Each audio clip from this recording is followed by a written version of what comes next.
कर्जमाफीचा निर्णय आपण घेतला.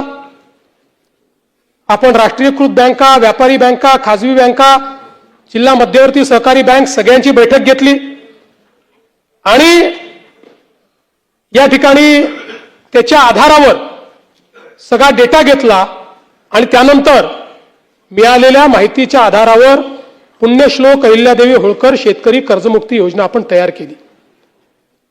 आता असं देखील म्हणण्यात आलं की 12-13 हजार कोटीचाच लाभ मिळेल आणि 36 लाख शेतकऱ्यांवर अन्याय होईल. हे विधान पूर्णपणे चुकीचं आहे. हे योग्य नाही आहे. खरं तर 56 लाख शेतकऱ्यांना 36,585 कोटीचा लाभ देणारी ऐतिहासिक अशा प्रकारची योजना आहे. आता मी आपल्या लक्षात आणून देतो, आपल्या काळामध्ये महात्मा ज्योतिराव फुले शेतकरी कर्जमुक्ती योजना तयार झाली होती.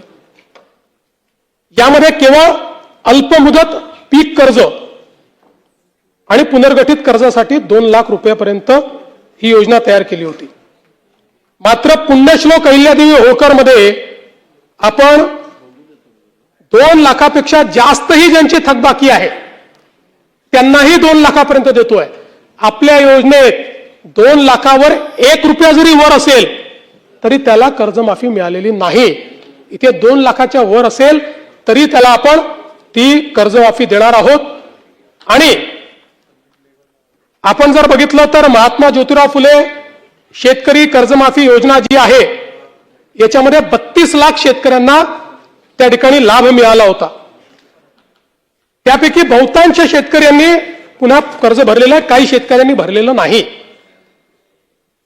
आणि म्हणून आपण ज्यावेळेस कर्जमाफीच्या संदर्भात निर्णय करायला घेतला त्यावेळी आपण एक प्रवीण परदेशींची कमिटी तयार केली होती आणि या कमिटीला आपण काही लॉंग टर्म काही शॉर्ट टर्म अशा पद्धतीनं काही सूचना द्यायला सांगितल्या होत्या.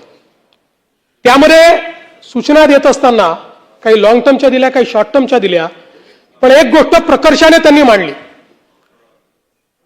खरं म्हणजे बोलताना रोहितजींच्या ते लक्षात आलं नाही. ते असं म्हणाले की नैतिकतेवर शेतकऱ्यांच्या प्रश्न विनोद, नैतिकतेवर नाही. त्यांनी त्या ठिकाणी जे मांडलं आहे, महाराष्ट्र एकमेव राज्य आहे की ज्या राज्यामध्ये 17 मध्ये कर्जमाफी, 20 मध्ये कर्जमाफी, 26 मध्ये कर्जमाफी असं कुठेच झालं नाही. त्यांनी चिंता ही मांडलेली आहे की बँकिंग सिस्टीमचं काय होईल. बँकेमध्ये कर्ज परत करण्याची जर